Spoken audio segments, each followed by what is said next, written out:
Tariq Rahman stood by the people's side by all means, just as one of them in their sorrows and happiness, in their daily lives, and in their special occasions. He launched poverty alleviation programs and distributed livestock to 4,862 families. রাজনীতিতে কিসের জন্য? রাজনীতিতে তো এই ধরনের মানুষকে নিয়ে বা মানুষকে নিয়ে, তো মানুষের যেটা উপকারে লাগবে, দেশের যেটা কাজে লাগবে, এরকম বিষয় নিয়েই রাজনীতি। শুধু স্লোগান বা মিছিল বা মিটিং এটা রাজনীতি হতে পারে না। রাজনীতির তো উদ্দেশ্য লক্ষ্য হচ্ছে যে বেনিফিট, দেশ এবং দেশের মানুষ এমন কোনো কাজ বা পলিসি নেওয়া যেটাতে বেনিফিটের হতে পারে। তো আমি আমার ব্যক্তিগতভাবে মনে করি যে এই ধরনের মানুষগুলোকে যদি আমরা উৎসাহিত করে, তাতে করে এরা যখন বেনিফিট হবে, একসাথে দেশ এবং বাকি যারা আমরা আছি দেশে যারা থাকে তারাও বেনিফিট হবে। He handed tens of thousands of farmers with seeds, saplings, fertilizers and fowls. He trained 2,017 farmers how they could produce high-breed Komol seeds on their own. Like his father, Tariq Rahman dug canals with spades in hands and released young fishes into ponds. In bitter winters, he presented himself with warm clothes among the poor, anonymously leaving blankets and putting a smile to their impoverished face. He was concerned at such a micro level that he arranged weddings of deprived girls. Recognizing the value of education in producing an enlightened generation and empowered nation, he provided scholarships to thousands of meritorious students on the basis of exam results, who overpowered financial barriers and proved to the world that all they require to succeed is personal dedication and social inspiration. Tariq Rahman established hundreds of health camps by inviting surgery teams from the overseas, where about 45,000 patients were treated and provided free medicines. He established asthma care, childcare and eye hospitals, and arranged modern training for doctors and nurses where over 37,000 patients received free treatment. After each flood, he formed volunteer teams and sent them to rural areas, which altogether supported over 63,000 affected people with food, drink, medicine and shelter. Tariq Rahman launched tree plantation programs with a view to protecting the environmental equilibrium and planted 617,000 saplings throughout the country. He initiated projects to combat the problem of acquiring drinking water and served 670 families with pure water. Besides nurturing the grassroots, Tariq Rahman was concerned about enhancing Bangladesh's exposure to the outer world. He visited Microsoft and other high-tech Western companies and interacted with Bill Gates. He learnt their activities and operations and modeled national technological growth accordingly. Tariq Rahman was the first Bangladeshi politician who used cutting-edge IT to organize a digital conference and exchange insights with expatriates from 27 countries, enabling them to ask questions, lead discussions and suggest policies. Tariq Rahman as the architect of digital Bangladesh and talks about his willingness to rely on modern instruments and software so as to enhance transparency and foster accountability among public servants and electoral politicians. And I think that that recognition of the importance of the digital age and the way in which it can change and shape and be used in empowering people, I think is a really important one. That requires a particularly brave kind of politician to unleash that process.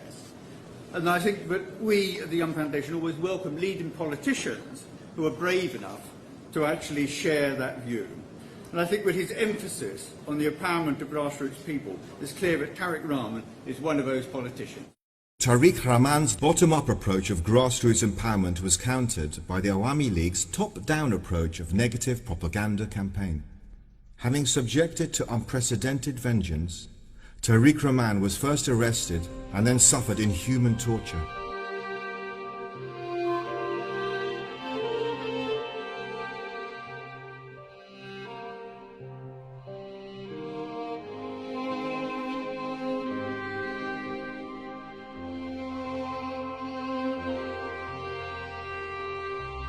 Such was the brutality that he had to fly to the UK for urgent and advanced treatment.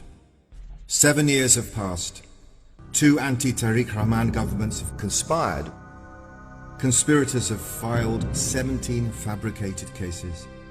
Ill-motivated media houses have collaborated. Still, not a single case has been proved against Tariq Rahman. Although he repeatedly sent legal notices to Awami League leaders including Sheikh Hasina for launching baseless accusations, they never had the courage to respond or even accept those notices, despite controlling the judiciary, administration, legislature and law enforcers. Yet, the Awami League keeps banging the same drums of accusations and allegations without any proof of guilt. Two key words that must resonate in Tariq Rahman's heart. Liberty, because he was deprived of his own liberty while under arrest, and during that time his human rights, two other key words, were cruelly violated. These events must have been especially hard to bear for a person whose fundamental theories advocate peace and tolerance. I do sympathize with the unfortunate circumstances Tariq Rahman had to endure during the 2007 and 2008 years, which probably still haunts him until today. Any political regime in Dhaka or anywhere else that uses political imprisonment or political violence or torture as a tool of management is not worth any kind of credibility, support or moral or international recognition. This promotion of him is in part to defeat the negative publicity that he's attracted. It's not just the horrible, unbelievable torture that he suffered at the hands of his enemies, people who were enemies not only of him but enemies of democracy. He was vilified unashamedly, blatantly, appallingly over such a large part of his life. Yet he's never wavered from his dedication to the country, his dedication to his principles, and his dedication to grassroots democracy. Tariq Rahman, unlawful imprisonment and his current suffering make us feel sad, since he is one from whom we expect something special in the future.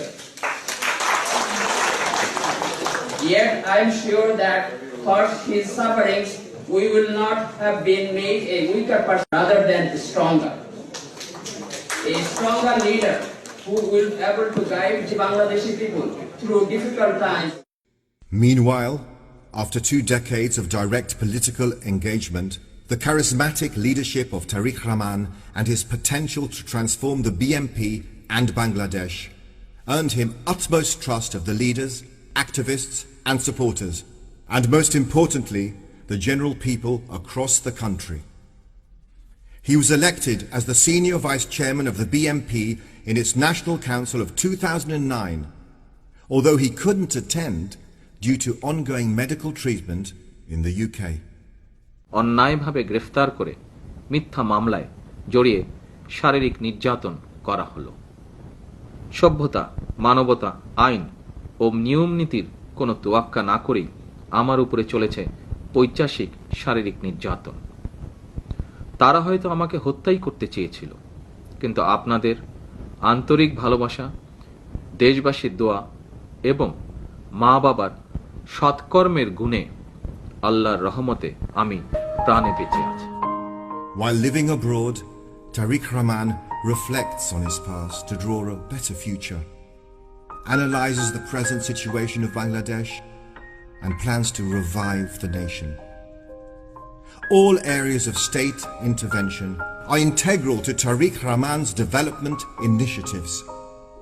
অতীত মুখী নয়, আমাদের চেতনা ও দায়বদ্ধতা হতে হবে ভবিষ্যৎমুখী।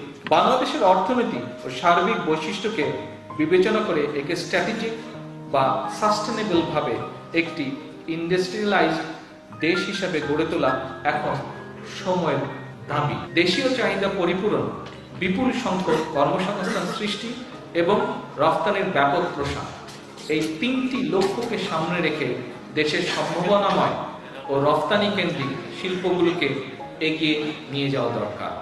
কৃষি সংক্রান্ত সকল ডাটা এবং ইনফরমেশন যেন একসাথে পাওয়া যায়, সেসব তথ্যের বিশ্লেষণের লক্ষ্যে একটি কৃষি তথ্য ভাণ্ডার গড়ে তোলা প্রয়োজন। বিশ্বের উন্নত দেশগুলোর মতো আমাদের ছাত্রছাত্রীদেরও তৃতীয় এমনকি চতুর্থ ভাষায় পারদর্শিতা অর্জনের জন্য উদ্যোগ নেওয়া প্রয়োজন। সেই লক্ষ্যে Spanish, French, Arabic, German, Mandarin এইসব বহু ভাষা পারদর্শিতার দ্বারা 5 বছরের মাঝে আমাদের রেমিটেন্সকে 14 বিলিয়ন থেকে 20 বিলিয়নে নিয়ে যাওয়া সম্ভব। Work that breaks new ground doesn't go unattended. Tariq Rahman's contribution is no exception. He has become the last resort to pragmatic Bangladeshis to make a difference. Rigorous research takes place to examine and appreciate his political thought and policy proposals. Bangladesh Policy Forum Cambridge published a book titled The Political Thought of Tariq Rahman, Empowerment of the Grassroots People. The book comprises 17 articles written by eminent national and international academics, journalists and politicians on the politics and thoughts of Tariq Rahman. It was launched in June 2013 at the University of Cambridge, followed by American, Australian and Canadian editions, respectively inaugurated at Columbia University, University of New South Wales and University of Toronto. From Oxford University to London School of Economics, from Harvard University to Massachusetts Institute of Technology, from parliamentary offices to national libraries. The book on Tariq Rahman has found its place with great distinction. In the era of globalization, Tariq Rahman's encouraging work is becoming a role model for other countries as a means of advancement, progression and development. This book is a very well presented and a very well edited book. The most interesting thing, and those of you, when you get a chance to read it, should look at the people, firstly, who have made the series of essays. If you look at the qualifications, the academics, the lawyers, the politicians, the members of the community that have put this book together in a very well presented collection of essays are of themselves quite remarkable people. This book is not only about him and what he believes in, it is about what many leaders, this is not just a book for Bangladesh, this is not just a book for his party, it is a book that many leaders in many countries can learn from.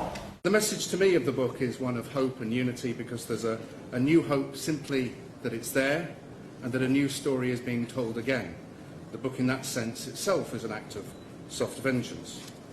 But it talks about other things, family, the need for the rural areas to be empowered and to be connected to the urban areas, so there's no urban bias, no lack of resources flowing beyond the cities to the poorest of the poor, who so often have rents extracted from them by those who extract rents in the policy-making process. And how to do that, using technology, using a reinvented state, commitment to human rights, and a Bangladesh which connects itself internationally